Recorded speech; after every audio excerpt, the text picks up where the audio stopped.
Pode lá? Então, Alexandre, então, vamos discutindo aí? Alguma coisinha? Alguma colocação? Porque eu consigo imaginar que você começa a priori uma tridimensional ou bidimensional, então você convergir de um caso para o outro. Isso. É outro mundo. Você não vejo como você pode transicionar de um para o outro. Isso, você não pode fazer uma seção de um problema tridimensional é uma física.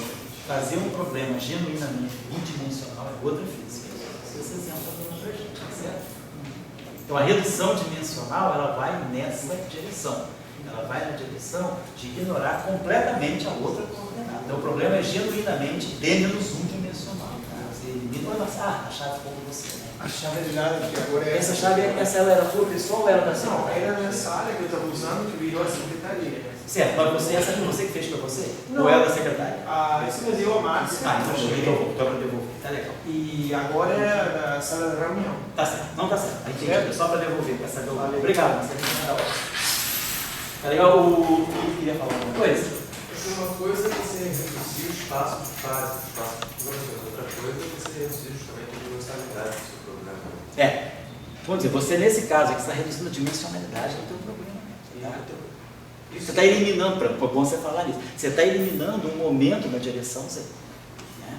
E, por exemplo, questão do princípio holográfico, qual a relação dele também com essa redução dimensional? O princípio holográfico, ele não vai nessa direção, dessa redução dimensional.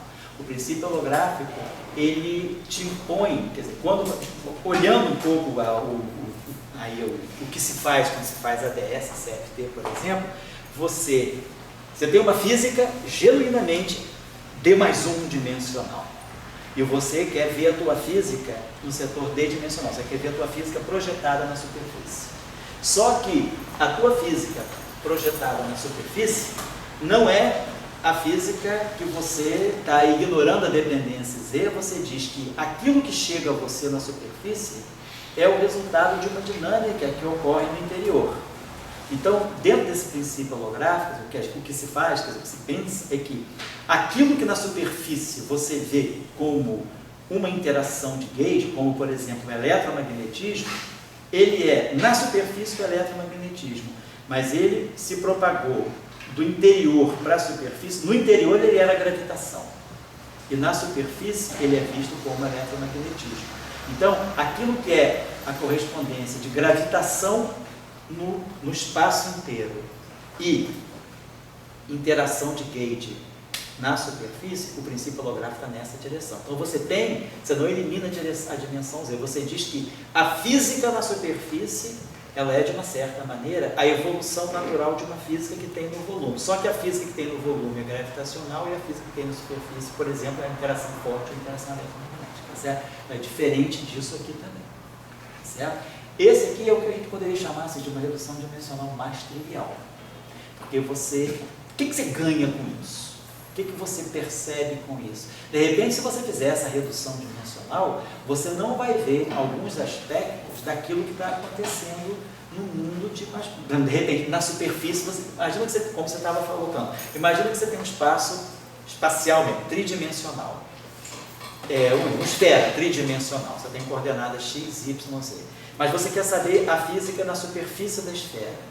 Para fazer a física na superfície da esfera, você não pode eliminar a dependência em Z, porque teus campos na superfície, a derivada não é nula necessariamente.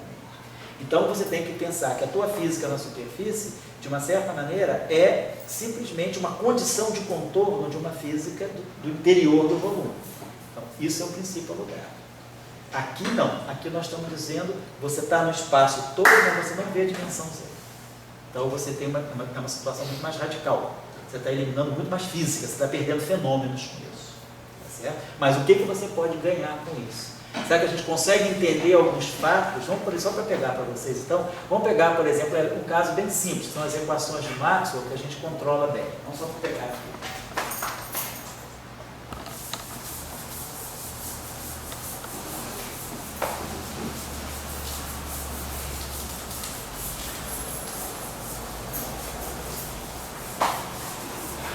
É o seguinte, as equações de Maxwell nós temos, né?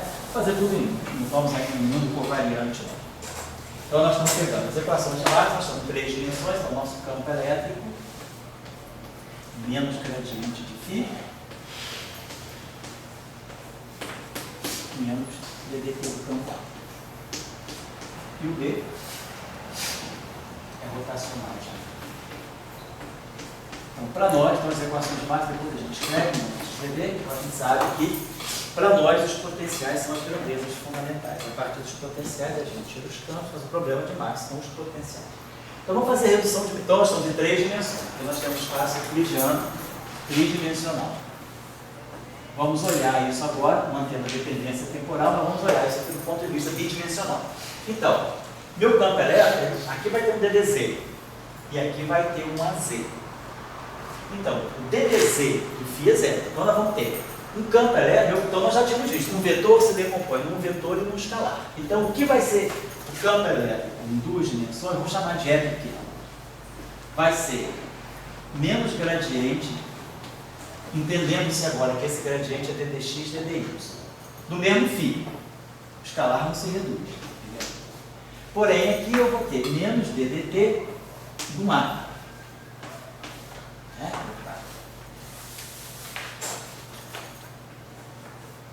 Então, o componente. Então, se eu pegar isso aqui, eu estou pegando é x, ddx, ax, é y, ddy, ay.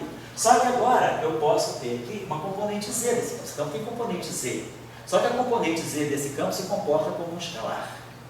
Então, vamos chamar esse escalar, que é a componente z, então o nosso é z, do ponto de vista das 2 dimensões, como a gente falou, é o escalar. Então, vamos dizer que esse escalar aqui, eu vou designar ele por um campo com falta de cor. Vou botar esse símbolo.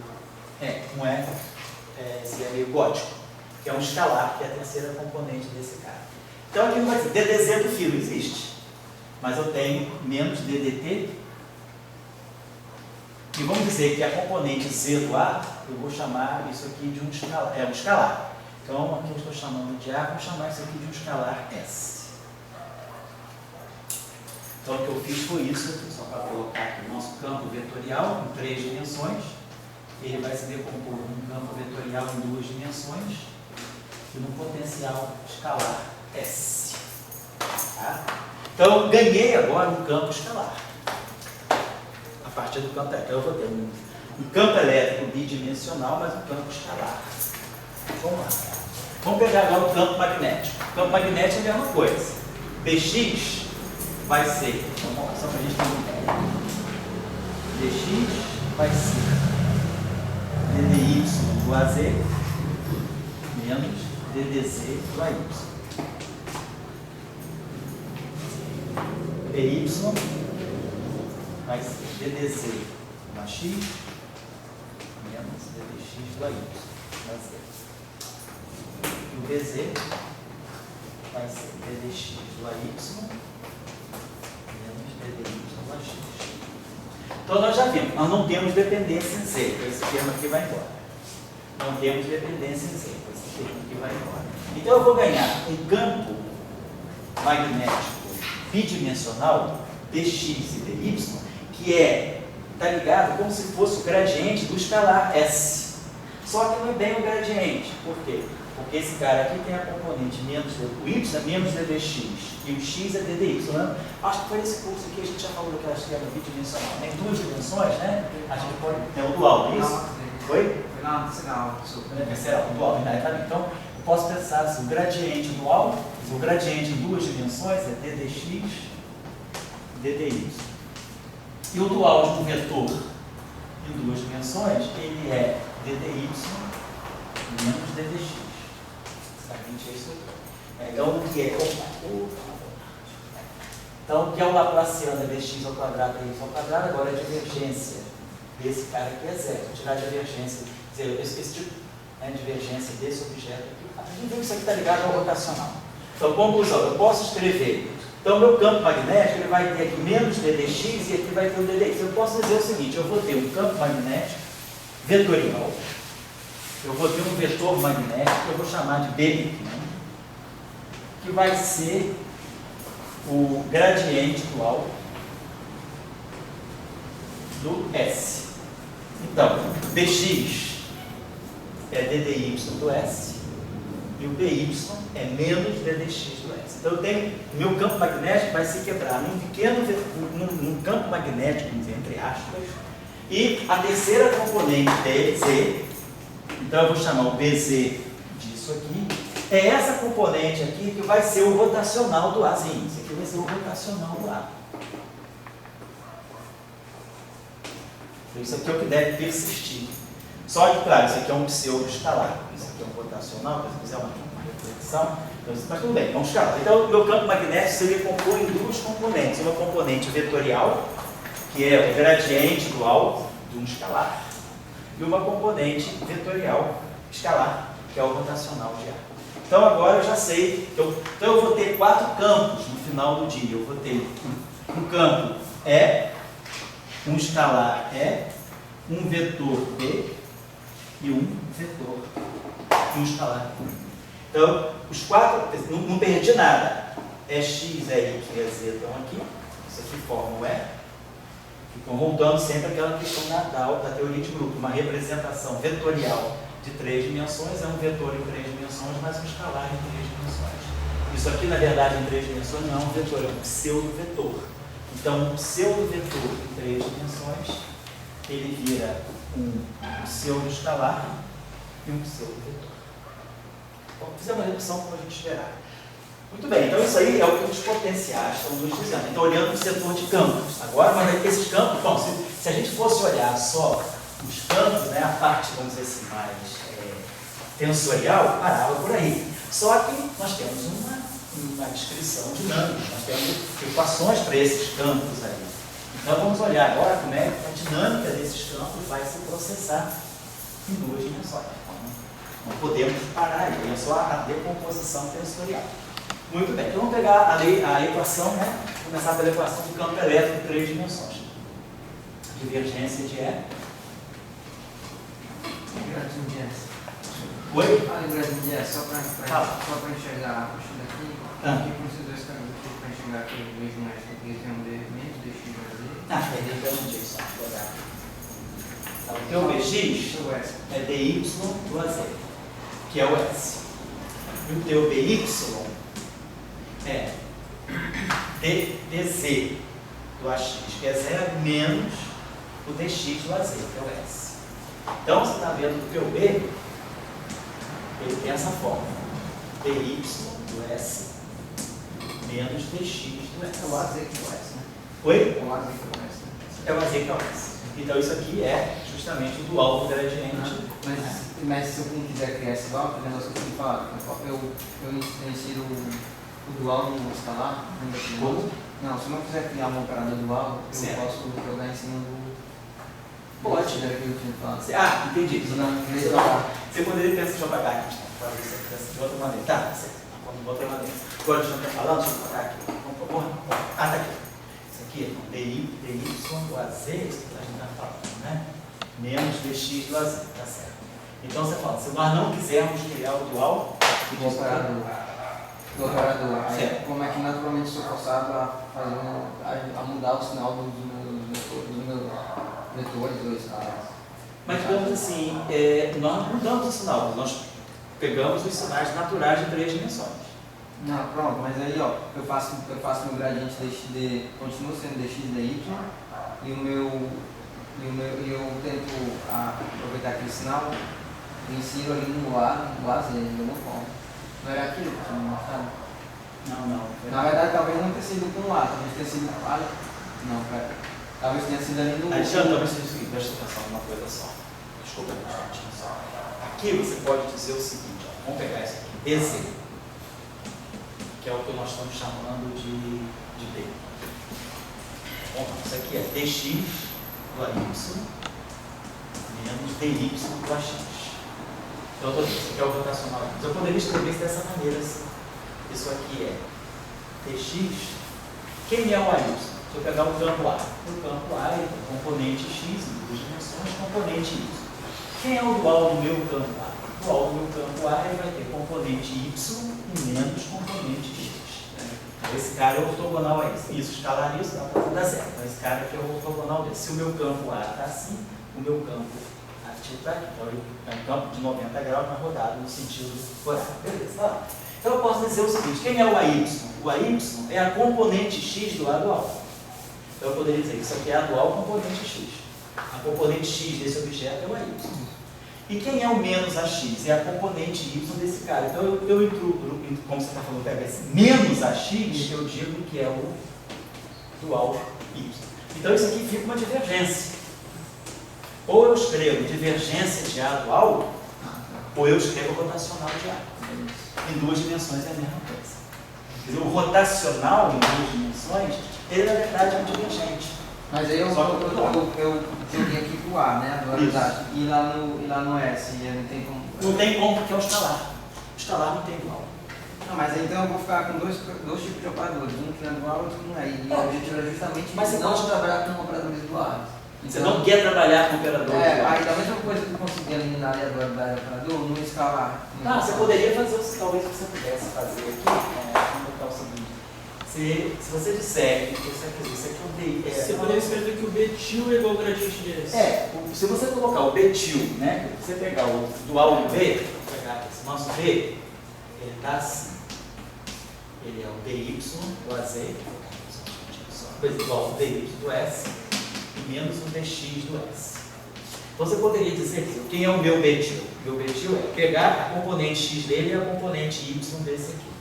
A componente x desse cara, quer dizer, a componente x desse cara, a componente desse cara aqui x e a componente y, então vai ficar menos dx do S. E a componente y desse cara é menos a componente x desse, então vai ficar menos dy do S. Então você poderia dizer que o teu betil é menos o gradiente do S. Ou você introduz o betil, ou você introduz o gradiente til, mas algum til tem que ficar. Tá? Conservação de til. Então, o número de til se conserva. Era isso que estava te perturbando? Tá claro? Tá. Então, tá. Aí é uma questão de escolha. Ou você trabalha com isso, ou trabalha com... Onde dá mais trabalho botar o til na hora de digitar? Eu acho que aqui é mais fácil, né? É só uma questão de typesetting. Então tá.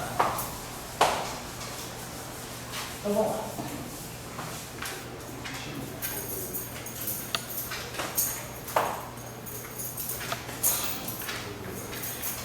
Então tá, a divergência de F igual a Q. Vou pegar as equações de Maxwell. Depois. Então essa equação aqui já está clara para mim. Ela é ddx, vamos lá, ddx, então é a divergência do E. Tá? Eu vou ter ddx do EX, ddy do F, ddz do EZ. Mas o meu EZ é esse cara aqui. Mas nada aqui depende de Z. Então não tem essa. Então a equação de Gauss, ela fica genuinamente uma equação de Gauss bidimensional. Tá?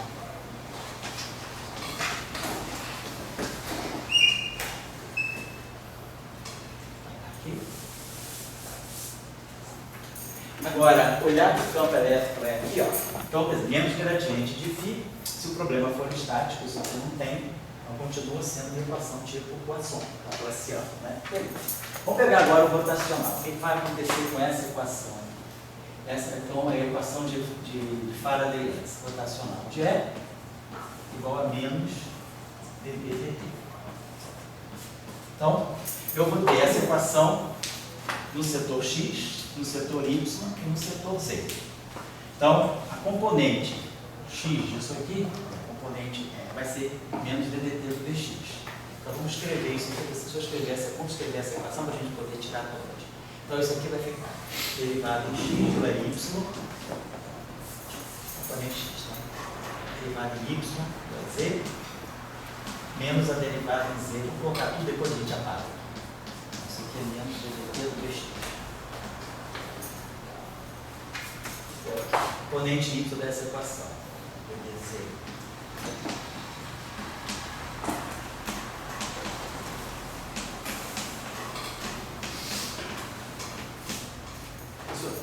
Quem me chama? Oi. Eu vou com uma outra. A outra? Dimensão.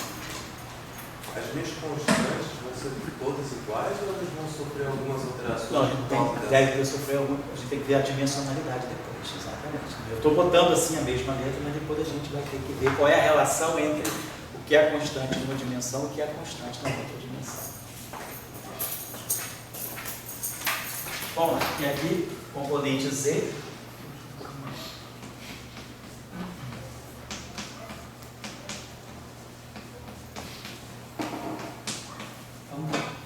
Então, essas duas equações aqui, ó, a componente Z aqui desaparece, a componente Z aqui desaparece. Então, de novo, Alexandre, ó, o EX é aquele E lá.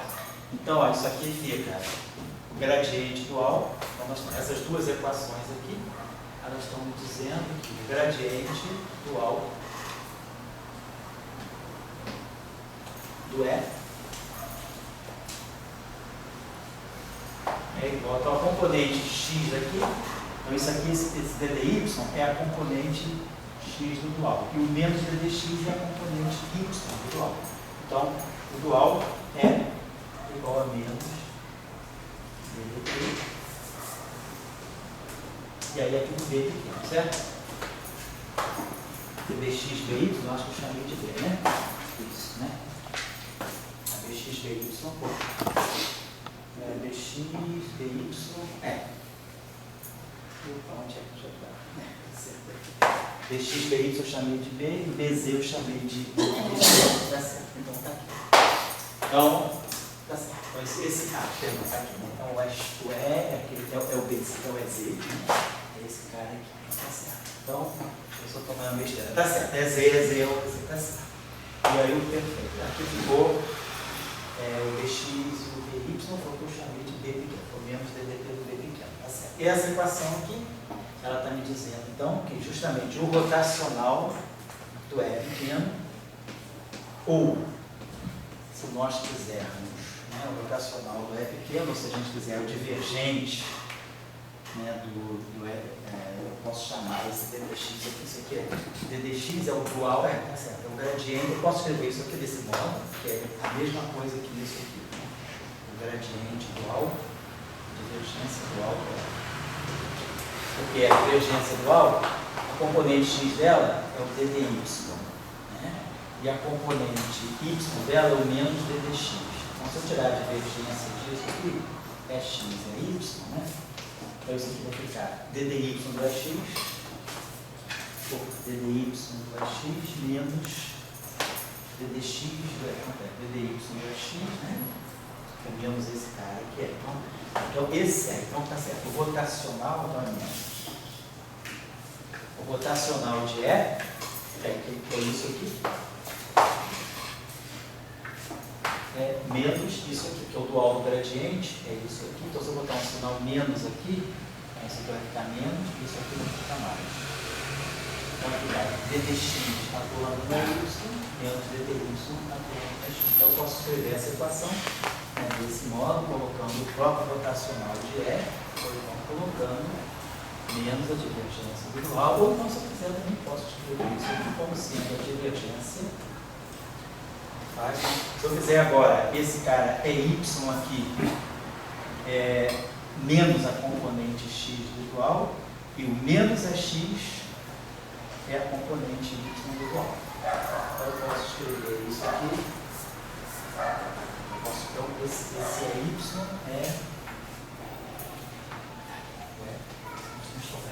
se o nosso é X, é Y, o E dual é Y menos X. Então fica DDX do EY é DDX do E dual. E menos, mais, né? DDY menos X. Então eu posso escrever isso aqui como sendo a divergência do E dual. Muitas maneiras de escrever. Estou colocando desse modo aqui porque fica mais próximo, né?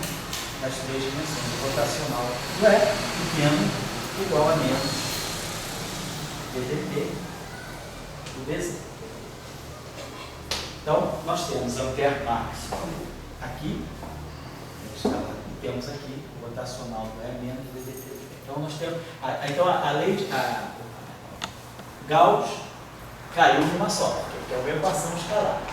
Então essa reduz é uma só. Só que agora eu vou ter a decomposição da equação de Faraday-Lenz, ela se decompõe, ela se faz em duas equações. Essa componente aqui, que é unidimensional, no fundo é um pseudo-escalar. E essa componente aqui, que é uma equação vetorial. Então eu tenho uma equação vetorial e uma equação escalar. Então isso aí para Faraday-Lenz. Vamos pegar agora, eu vou deixar. Se a gente precisar, a gente volta. Isso aqui, se a gente precisar, a gente volta. Agora Gauss magnetismo. Gauss magnetismo e divergência de B igual a zero. Então vai ficar ddx, né? Do bx, ddy do by, dbz do bz. Então não tem derivada em relação a z. Então Gauss do magnetismo continua sendo divergência de B igual a zero.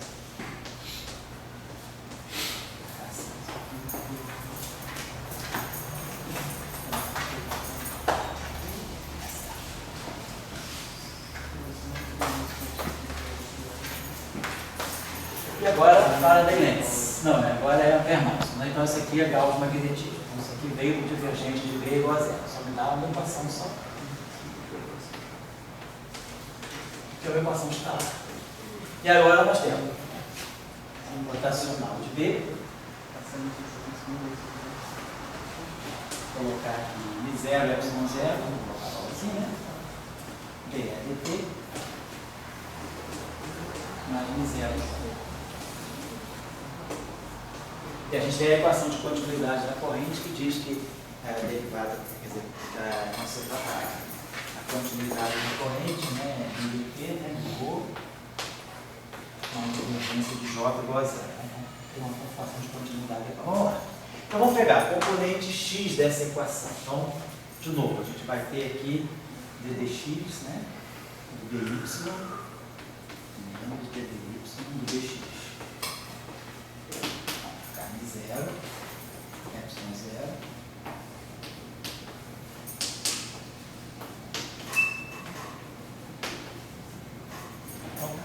Opa, aqui é a componente de besteira. Aqui é a componente do epsilon zero.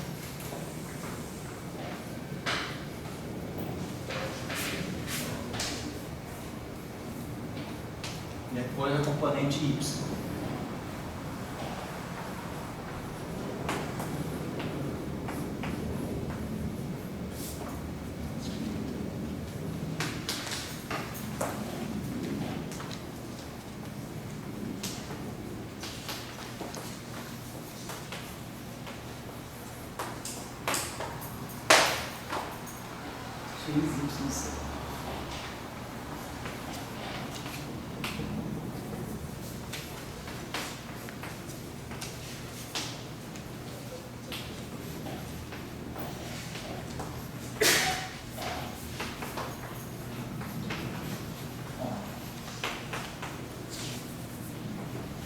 Então aqui a gente ficou, mesmo não tem a derivada em z aqui, e não tem a derivada em z aqui. Então, fica dz, nós chamamos daquele d redondo, né? Então essas duas equações aqui, elas vão ser reunidas numa só, onde aqui é a componente x, né? Esse ddy aqui é a componente x do dual, e menos ddx é a componente y do dual. Então eu posso escrever isso aqui como sendo o gradiente dual do bz, que é o b, né? Esse campo aqui, se a gente está fazendo essa equação aqui. E aqui desse lado nós temos 0, epsilon 0, ddt, né? Cuidado direto, o campo leve, o b vai pequeno, né? E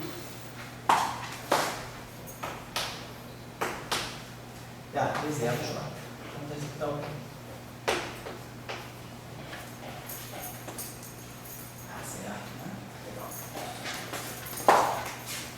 E depois essa equação aqui vai dar para a gente, então aqui sim, é o rotacional, né, do B pequeno.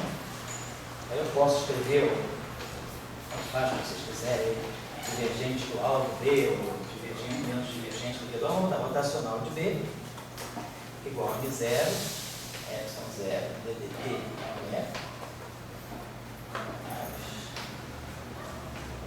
em zero. Esse JZ é uma corrente escalar. Esse JZ aqui, vou botar, eu já chamei JX, JI, vamos chamar essa corrente escalar de J. Ele não entra na equação de continuidade. Na equação de continuidade, não vai entrar na equação de isso, a gente tem que ver depois, queria olhar, né? Tem que olhar as equações de continuidade. Não entra não, você tem razão. Porque a derivada Z dele, né, que seria, né, a divergência do DDT do ρ mais a divergência do J, esse cara aqui vai estar fora da equação de continuidade. Então, a equação de continuidade ela vai manter o ρ, mas ela vai perder um pedaço por causa da derivada em Z da componente Z da corrente. Mas ela não vai deixar de ser válida. Oi? Oi? Poderia ter outra equação de continuidade daí? Não, eu diria que não, porque eu acho que você vai quiser. A equação de continuidade é uma equação escalar. Então ela só te deve estar uma equação só. Ela simplesmente tira o Z da tua equação de continuidade, o que deve ser compatível com as equações de Maxwell. Como é que a gente tira as equações de continuidade da corrente, né? Da corrente? A gente pega essa equação aqui, deriva em relação ao tempo, onde tem o derivativa do ρ, e pega a equação onde tem o J, tira a divergência.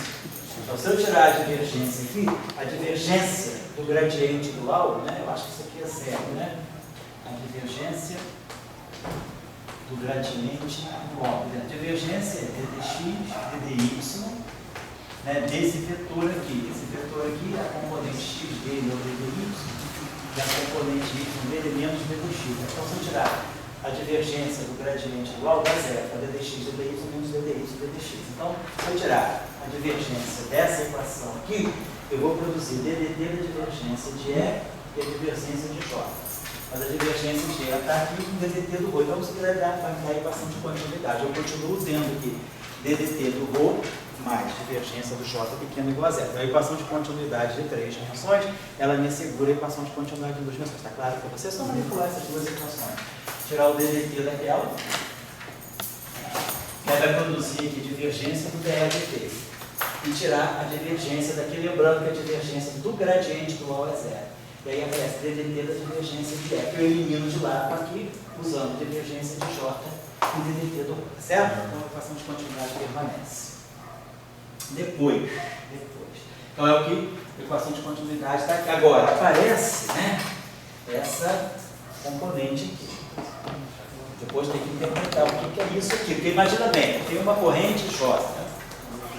Essa corrente J, ela tem uma componente ao longo da direção Z. O que a gente poderia pensar é o seguinte: o que é a corrente, né? O que é a componente Z, né, da corrente? A componente Z da corrente, né, é a densidade de carga, vamos dizer assim, vezes a velocidade. Essa velocidade aí, se quiser, teria as cargas, né, quer dizer, provavelmente eu teria que... Isso que deveria indicar, talvez, que esse J aqui, quer dizer, esse J aqui que é o JZ, que é a componente Z da corrente, né? Aqui, a componente Z, quer dizer, essa equação aí, vamos ver, essa equação aqui, ó, vamos ver, eu posso relacionar isso aqui, uma equação que possa relacionar o B pequeno com o E. Por exemplo, essa equação aqui, né? B pequeno com o E, tá certo? Essa equação aqui se relaciona o B pequeno com o E. E essa equação aqui está me dizendo que eu tenho esse J, quer dizer, esse J, do ponto, vamos dizer, seria do ponto de vista das duas dimensões, a componente Z dessa corrente seria alguma coisa escalar.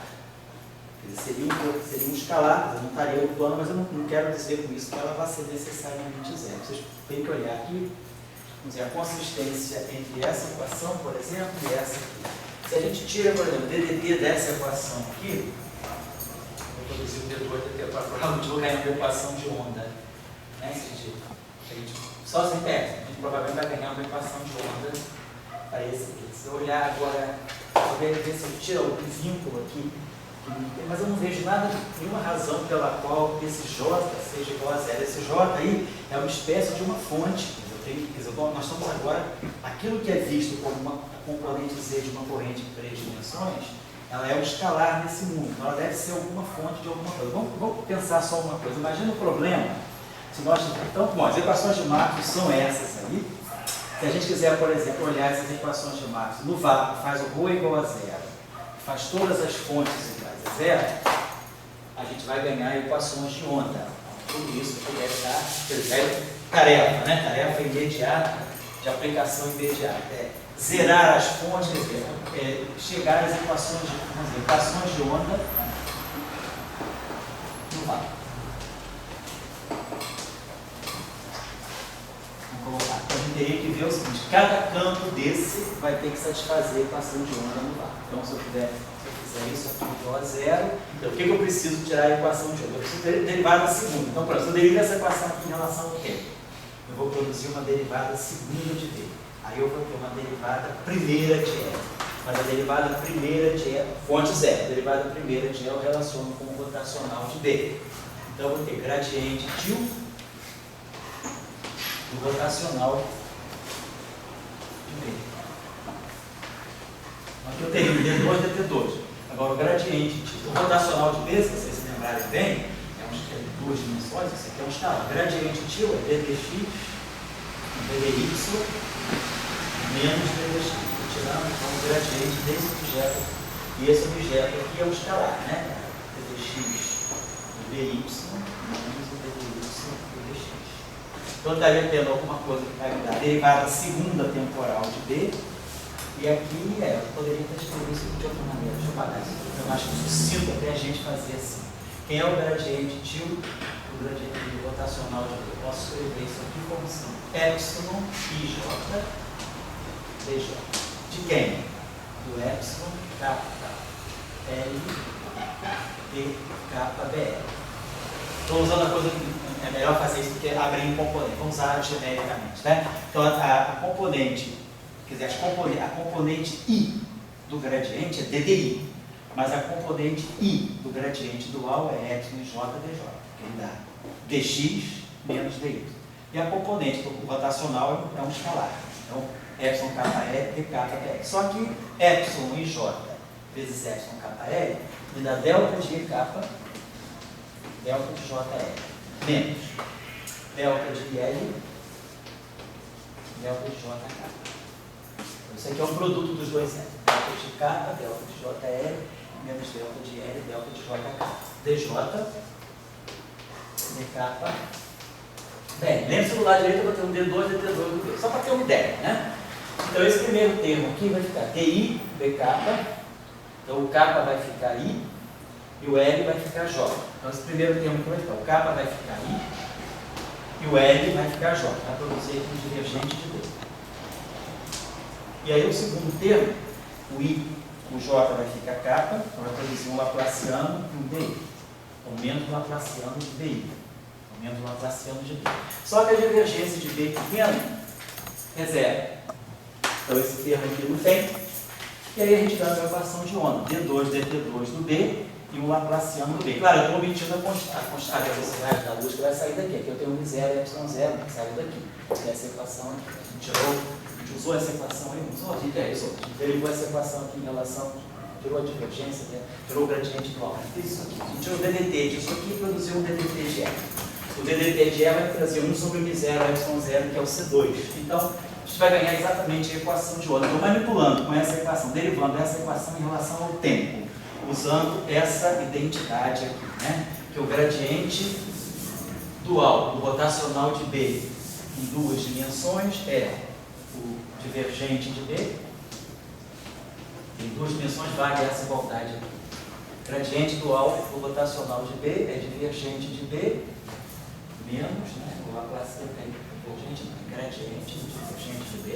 Produziu isso aqui, ó. O K ficou I, gradiente do divergente de B menos o Laplaciano de B. Isso aqui é uma identidade que a gente deduziu em duas dimensões. Aí, como a divergente de B é igual a zero, então isso aqui no fundo é o Laplaciano de B. Então, o Laplaciano de B aparece aqui no D2. Então, a gente tira uma equação de movimento para B. Agora, eu preciso tirar uma equação de onda para esse B aqui. Então, deriva essa equação em relação ao tempo. Então, vai dar D2 dt2 desse B escalar. Você vai dar um DE dt aqui. Onde é que eu acho um DE dt no dt? Acho aqui. Isso aqui é zero. Então, eu vou produzir um DE dt aqui. Então eu vou produzir aqui D2, DT2, DE, então eu vou ter o rotacional do gradiente do alto do V. Claro que o rotacional do gradiente é zero. Né? Então o rotacional do gradiente do alto, o que é isso aqui? Isso aqui é epsilon IJ, DJ, da componente epsilon IJ, DI, não? Da componente J desse cara. Mas a componente J desse cara é epsilon J, kappa, dk. Isso aqui é o gradiente do alto. Epsilon J kappa dá menos 2, né? Dá menos delta e kappa, e vai produzir um laplaciano de B. Então eu produzo um laplaciano de B e produzo derivada segunda do tempo. Então eu também ganho uma equação, claro, acertando o miséria epsilon zero, eu ganho uma equação de onda para B. Então nós marcamos a equação de onda para esse, ganhamos a equação de onda para esse. Agora eu preciso derivar em relação ao T, aonde tem, vai ganhar uma equação então aqui divergência de R igual a zero. Vou derivar essa equação aqui em relação a T, para ganhar D2, DT2 do E, a equação de onda para o S. Você vai introduzir o dB dt. Aí o dB dt está onde? Está aqui. dB dt é o rotacional de R. Então, quando eu derivar isso aqui em relação a tirar a derivada segunda do E, eu vou estar produzindo um gradiente igual do dB dt. Mas o dB dt, a método do sinal, é o rotacional do E. Então eu teria o gradiente dual do rotacional do E. Essa equação é uma equação vetorial, eu estou derivando em relação ao tempo vetor. Então eu ganho, tem que ter uma equação por vetor. Então, de fato, o gradiente de um escalar é um vetor. Então, o que é um gradiente dual? Então, essa equação vai ter um índice I livre, epsilon J, PJ, atuando no rotacional do E. Quem é o rotacional do E? É epsilon KL dk. Então, de novo, é um delta de kappa, delta de JL, delta de K1K, gradiente e divergente de E, menos o laplaciano de E. Mas como eu estou no vácuo, a divergência de E é zero, então eu produzo um laplaciano de E e a derivada temporal segunda do E. Então eu ganho uma equação de movimento para o E pequeno. Agora não vou fazer, vocês podem fazer para esse aqui também. Então, quer dizer, as equações de onda estão reproduzidas, todas no porão. Ele citou que em duas dimensões constantes do epsilon e o I podem mudar. Certo? Pode mudar com isso. Isso não deixa meio acusador diferente? Isso poderia ser que a gente. O que significa você? Quer dizer, se você vai para uma dimensão menor, o que você está medindo? Você está medindo uma nova física. Então, o que é a polarização? Isso aí a gente tem que. No vácuo, tudo bem, a gente não tem as fontes, mas se eu colocar as fontes, nós temos que ver daqui a pouco, no próximo aula a gente pode discutir isso, qual é o significado da polarização do vácuo, da polarização e da magnetização no espaço de dimensão mais baixa. Ou seja, reolhar a dimensão. Se você pensar bem, o campo elétrico, a própria dimensão da carga elétrica, que a carga elétrica é a dimensão de Coulomb. Se você agora olha essa equação aqui, vamos pensar assim, o campo elétrico, né? Vamos dizer assim, é força por unidade de carga. Então, em 3 dimensões, ele é Newton por Coulomb, é força por unidade de carga. Então, nós temos, se nós pegarmos essa equação de divergência de E, deixa eu colocar aqui. A gente coloca ρ sobre epsilon zero. Então, eu sei que isso aqui é carga por unidade de volume. Isso aqui é força por unidade de carga. Isso aqui é 1 sobre comprimento. Eu fixo a dimensão do epsilon zero por conta disso. Se eu agora vou para 2 dimensões, isso aqui muda, quer dizer, isso aqui muda, né? Quer dizer, meu campo é força por unidade de comprimento, de carga. Se eu pegar para uma carga na origem, deixa eu apagar isso aqui para cá, vamos dizer que a gente pega o campo de uma carga na origem. Então, uma carga na origem é a carga delta de Dirac. Então, isso aqui é a carga por unidade de volume, né? Sobre epsilon zero. Se eu agora estou em 2 dimensões, isso aqui vai ficar assim, isso aqui vai ficar assim. Agora isso aqui é carga por unidade de área. O que é o ρ não é mais uma densidade volumétrica. Você está num plano, você vai pegar a carga por unidade de área ou a carga por unidade de linha. Você pode ter uma densidade superficial no mar, você não tem mais densidade volumétrica, você tem derivada superficial, ou densidade superficial ou densidade linear. Você pode pegar a carga distribuída ao longo de uma linha. Tudo bem, carga por unidade de comprimento. Então a gente tem que olhar um pouco agora a dimensão desse campo aqui. Esse campo aqui, ele manteve, vamos dizer, a fidelidade dele às dimensões de 3 dimensões. Eu imagino que isso aqui seja força por unidade de carga. Então, isso aqui é força por unidade de carga, isso aqui manteve a dimensão, isso aqui manteve a dimensão, você tem que mudar então a dimensão do ε0. Então, as constantes, né, que seria a constante dialétrica no mundo planar, você tem que mudar a dimensão dela. A questão é como você define, né, esse meio. Então, se você define esse meio, como é que você define essa constante dialétrica? Você mede ela em 2 dimensões ou você simplesmente faz uma redução e vê o que é? Você mantém a unidade, né, muda a unidade, mas mantém o módulo da grandeza. Porque o que você imagina? A velocidade da luz, né? Se você está num plano, a velocidade da luz aqui, quer dizer, a velocidade da luz é C igual a 1 sobre raiz de 0, a permeabilidade e a permissividade elétrica e a permeabilidade magnética, elas estão ligadas com a velocidade da luz. Se você mantém que a velocidade da luz no plano também é C 3 vezes 10 a 8 metros por segundo, então o que você vai fazer com essas constantes? Você vai mudar o valor dessas constantes? Não, você muda a unidade, mas não necessariamente você muda o valor. É uma extrapolação. No grafeno, por exemplo, você mantém a velocidade da luz como sendo C. No grafeno não muda, né, o valor da velocidade da luz. Você pode mudar assim, o valor da velocidade Fermi. Os elétrons, né, no grafeno tem uma velocidade diferente dos elétrons em material comum, tridimensional. Mas a velocidade da luz ainda é um parâmetro absoluto. Então essas constantes aí, a constante elétrica e a constante de permeabilidade magnética, elas devem manter o mesmo valor, você deve apenas ajustar as unidades dela. Eu acho. Mas eu vou aprofundar um pouquinho mais isso para vocês, tá bom? O que eu ia falar agora? Nós falamos então das equações de onda. Tá certo. Vamos apagar aqui um instante, só puxar a marcação de algum detalhe. Na próxima aula a gente continua, né? Mas só para. A gente já chegou nas equações. Eu queria chamar a atenção, já vou acabar com um detalhe interessante, que é o seguinte. Olhem só para pegar isso.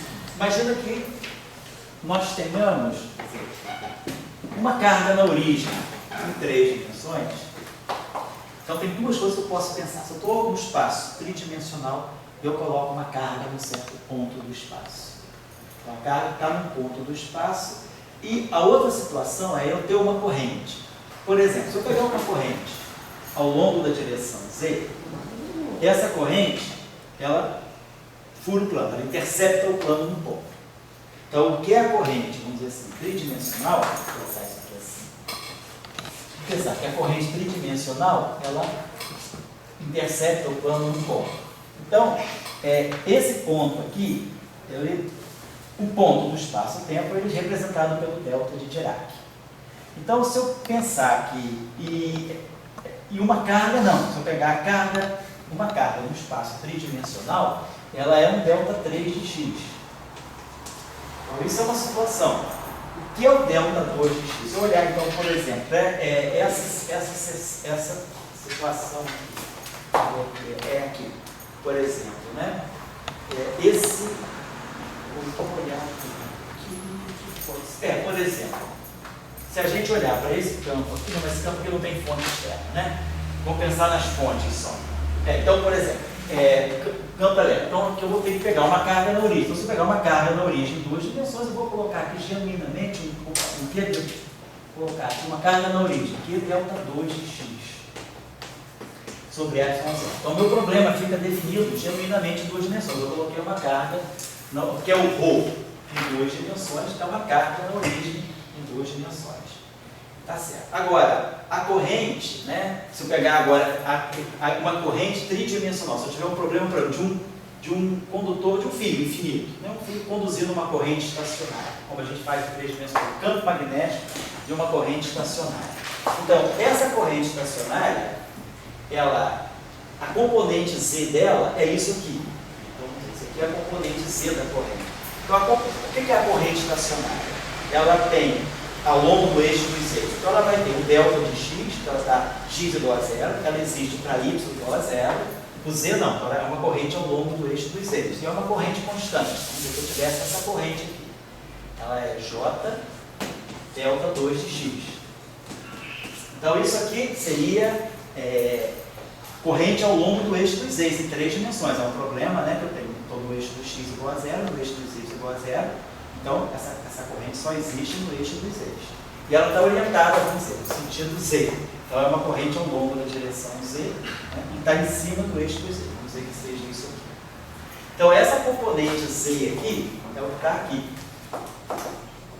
Então essa componente ela vai entrar aqui e aqui eu vou ter o rotacional, e vamos dizer que o problema seja estacionário, não tenha dependência em E. Então aqui eu tenho o rotacional desse campo B aqui sendo dado por essa, é como se eu tivesse isso aqui, ó, rotacional de B, desse B pequeno, igual ao Q, um J, delta 2 de X. Mas quem é o B? B, lá no na nossa relação com os potenciais, né? B é rotacional de A. Então o nosso B aqui, ele é rotacional, ela seria o B vetor, que é a componente X dele, é dy do AZ menos o dz do AY. Isso aqui é zero, né? Então ele era, se eu não me engano, ele era o gradiente dual de um escalar, que a gente estava chamando de S, né? Tá certo. Então eu teria aqui rotacional do gradiente dual do S, o que é legítimo, igual a J delta 2 de X. Rotacional do gradiente não é zero. Rotacional do gradiente dual é epsilon i J dj di do epsilon jk dks. Então isso aqui me dá J me dá um delta, então estamos laplaciando. Então essa equação aqui é uma equação tranquila. Laplaciando de S igual a J delta 2 de X. Então nós sabemos resolver essa equação. Toda equação, a função de Green do laplaciano em duas dimensões, que é exatamente essa equação, essa função de Green aqui ela está me dando basicamente o log do módulo de X. Então, tudo bem, eu posso determinar. Você está assumindo que o E escalar é zero? Oi? Você está assumindo... Eu estou assumindo que o problema é estacionário. Então não tem dependência temporal, certo? Muito bem, então aqui não tem nenhum conflito. Agora vamos olhar essa equação aqui, ó. Essa equação aqui, então se a gente observar bem, essa equação tem divergência de E igual a uma fonte e rotacional de E igual ao ddt do B. Se esse problema aqui for estacionário, por exemplo, isso aqui é zero. Então isso aqui é zero. E, bom, então, agora, o E é menos, problema estacionário, é menos o gradiente de φ. Então, por exemplo, rotacional do gradiente é zero, então essa equação aqui fica trivialmente satisfeita. Mas vamos observar uma seguinte coisa. Se nós pensarmos, o que é o monopolo? Vamos pensar que a gente está querendo pensar no monopolo magnético em 3 dimensões. Então, na equação, quando nós olhamos as equações de Mach, monopolo magnético é divergência de D igual a ρ, tem uma carga magnética. Então, o monopolo magnético, na teoria de Mach, ela se situa aqui, onde isso aqui não é mais zero. Ela tem uma carga magnética, tem uma densidade aqui. Vamos olhar agora essa equação. Nesse novo sistema bidimensional, o B pequeno está aqui. E nós vimos que o rotacional de B, a fonte dele é um gradiente dual de S. Então o rotacional disso aqui não dá zero. E esse cara aqui, se a gente pensar que esse B aqui, né, se eu quiser colocar, por exemplo, um divergente de B diferente de zero, eu queria colocar aqui um divergente de B diferente de zero. Então eu teria que colocar uma carga aqui. Agora observe uma situação aqui em relação exatamente a esse cara aqui. Onde é que está o problema do monopolo magnético lá em 3 dimensões? Está no rotacional, na divergência de B não ser zero. O que significa divergência de B não ser zero quando o Dirac introduziu o monopolo magnético? É que esse B aqui é o rotacional de alguma coisa.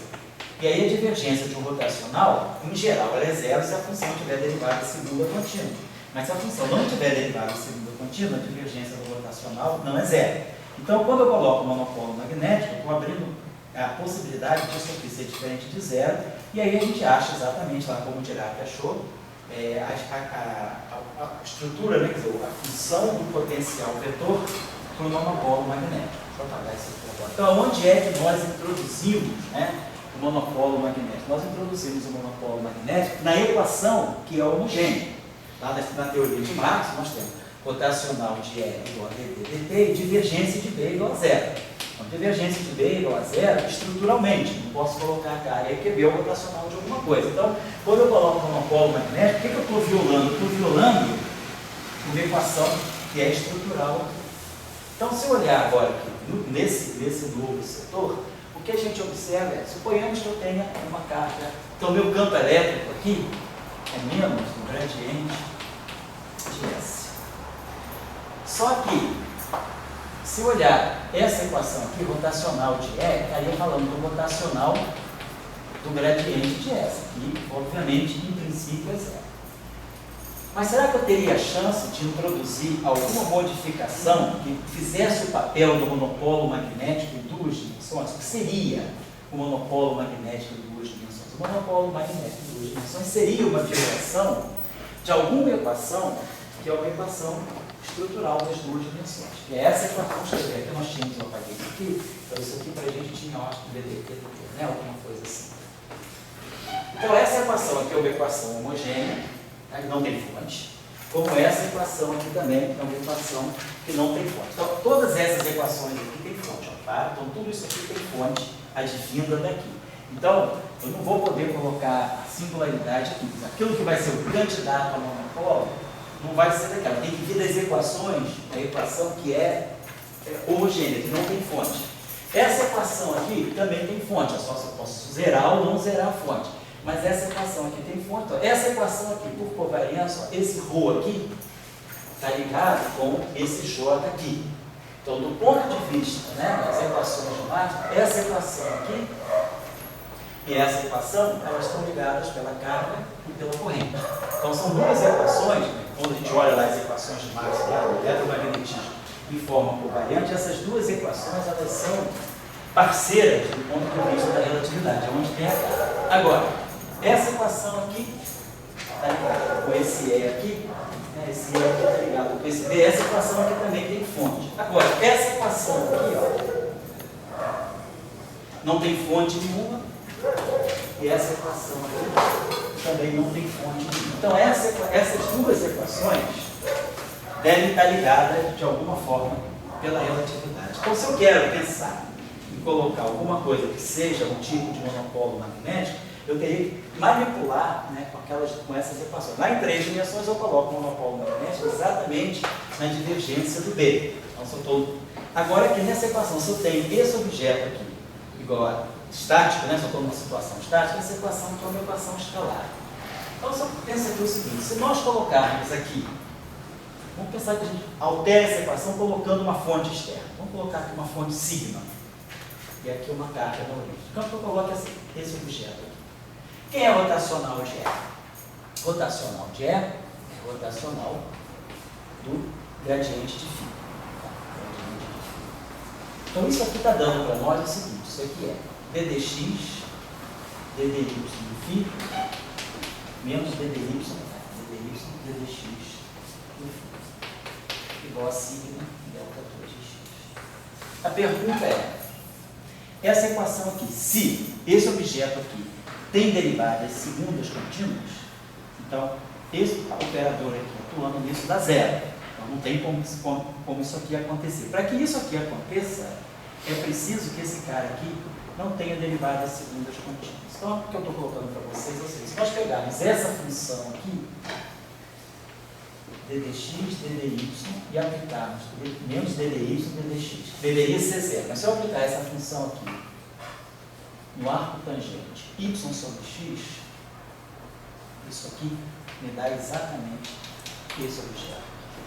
Então, essa função aqui, ela é tal que ela é solução dessa equação aqui, admitindo que essa função não tenha derivadas segundas contínuas. Então, esse objeto aqui, ele pode ser obtido como sendo algum tipo de singularidade extra que esse potencial φ aqui pode ter. Então, essa função aqui está me dizendo que, provavelmente, aqui em 3 dimensões, em 2 dimensões do plano, eu posso ter uma outra fonte. E observe o seguinte, esse campo φ aqui sendo arco tangente y sobre x, quer dizer, arco tangente y sobre x é θ, é a coordenada polar θ. E se eu tirar o rotacional do θ, né, com coordenadas polares, a gente vai ver que esse campo elétrico que está aqui, ele vai sair exatamente isso aqui, ele é 1 sobre x, vai sair 1 sobre r, θ chamado. Então, se a gente observar esse campo aqui, ó, esse campo é estático, ele é um campo azimutal, porque ele é um campo que tem tangencial, ou seja, é um campo com rotacional não nulo, e ele tem esse comportamento aqui, ele cai para a distância. Então, esse campo que está aqui, está observando que no setor elétrico, nós podemos agora, em 2 dimensões, encontrar um campo que tem linhas fechadas, né, e que basicamente é o derivante, é uma parte do campo elétrico. Então, o campo elétrico em 2 dimensões, além da carga, que me geraria, claro, um campo radial, me geraria então um campo Q sobre o Q, me geraria o campo Q sobre R, que é o derivado do logaritmo 1 sobre x, então seria Q sobre R, R sobre R. Então, seria um campo radial tradicional. A carga está aqui, e aí eu teria um campo radial em 2 dimensões, caindo com 1 sobre R. Então, teorema de Gauss, né? Então, tem menos linha para espalhar, ele cai mais devagar do que 1 sobre R2, ele é mais forte do que 1 sobre R2. Agora, aqui eu posso ter a chance, eu posso gerar também essa equação, que ela me dá lugar a possibilidade de eu ter um campo elétrico que também circula no caso estático.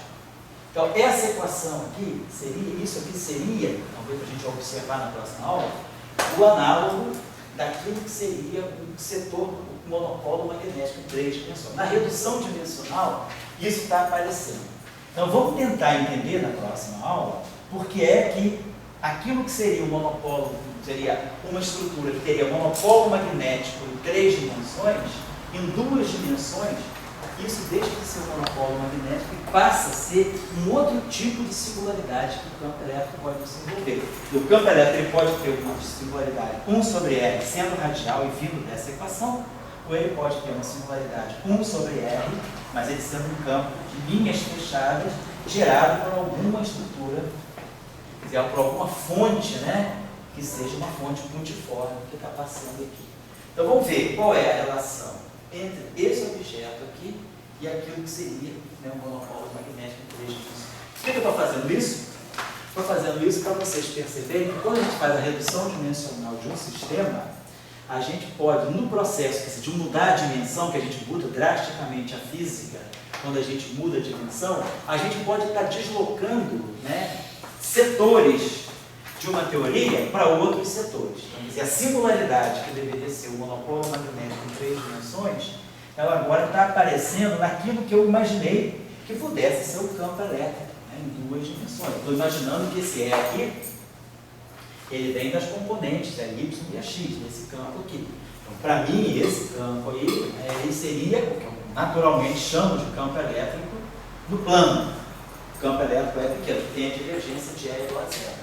Mas eu estou vendo agora que provavelmente nesse campo aqui que nós vamos ter que jogar toda a singularidade que viria de uma física se eu tivesse monopolo magnético em 3 dimensões.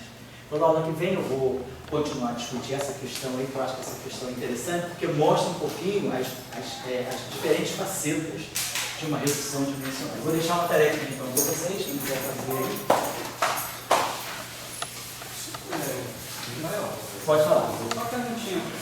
No caso, você quer discutir, por exemplo, o spin relativo a esse campo Ezinho. Faz sentido essa discussão? Faz sentido. Tá? Porque, por exemplo, o campo Ezinho, ele é um campo vetorial, no mundo de 2 dimensões.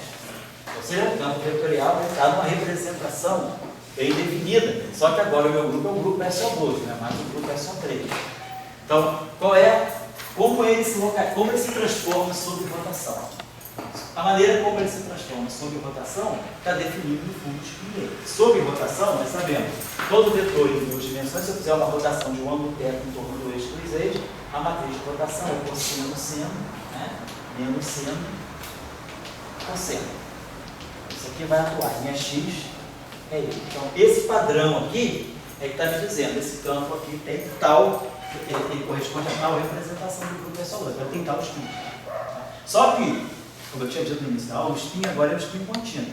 Então, a pergunta que vocês têm que fazer é exatamente, o que é vetor em 3 dimensões tem spin 1. Será que eu posso dizer também que o que é vetor em 2 dimensões seria o spin 1 de 2 dimensões, ou esse spin não é necessário? O que é o spin exatamente em 2 dimensões? É o que eu tinha colocado para vocês aquela referência lá, inclusive do artigo do Durkheim, ok? Muito bem, então só para finalizar isso aqui, para a gente ficou com essa questão, aprofundar um pouco essa discussão, né, do que é magnético em 3 dimensões, podendo passar a ser elétrico em 2 dimensões. Essa troca de eletricidade e magnetismo ela pode também ocorrer quando a gente troca a dimensão, quando a gente faz a redução dimensional. Então, a situação que eu vou colocar agora para vocês é a seguinte, né? Vamos pegar aqui o nosso lagrangiano de Maxwell em 4 dimensões, né? 1 sobre 2C2, é 2, né? Está aqui no meio, né? No meio, G2 menos C2, salvo assim. Então, nós tínhamos dado isso no início do curso, né? Tínhamos feito que botar todas as possibilidades e vimos que para recuperar as equações de Maxwell, a forma do lagrangiano envolvendo A e φ tinha que acabar caindo disso aqui. Então, vamos fazer o seguinte, nós vamos agora fazer a redução dimensional, nós vamos sair do espaço euclidiano tridimensional e vamos para o espaço euclidiano, agora não bidimensional, mas unidimensional, R1. Então, eu vou pegar minhas coordenadas T, X, Y, Z, e vamos dizer que eu faça isso aqui, a coordenada TX. Então, vou fazer um problema agora, fazer uma situação agora unidimensional. Vou eliminar essas duas componentes aqui. Então, vamos olhar agora, então vocês têm que olhar o que é o campo, o potencial φ continua escalar, o escalar continua escalar. Agora, esse vetor aqui, né, que depende de T, X, Y e Z, é um vetor tridimensional. Do ponto de vista desse espaço aqui, como é que esse vetor vai se reduzir? E fazer essa redução aqui das equações de Maxwell, né? Vamos reduzir as equações de Maxwell em 1 mais 3 para as equações de Maxwell em 1 mais 1. Aqui nós fizemos a redução de 1 mais 3 para 1 mais 2. Nós diminuímos só uma dimensão espacial. Eliminamos a dependência na coordenada Z e ficamos com um problema só em X e Y. E estamos vendo, estamos estudando, vamos continuar na aula que vem. Estamos vendo quais são as questões que a gente tem aqui. Agora eu já estou pedindo para vocês avançarem, porque isso aqui eu não vou fazer. De 1 mais 3 para 1 mais 1 eu não vou fazer. Então eu já peço para vocês fazerem. E o que a gente discutir aqui depois, vocês vão tentar ver lá como é que fica a contrapartida com mais 1 dimensional. Então na próxima aula nós vamos trabalhar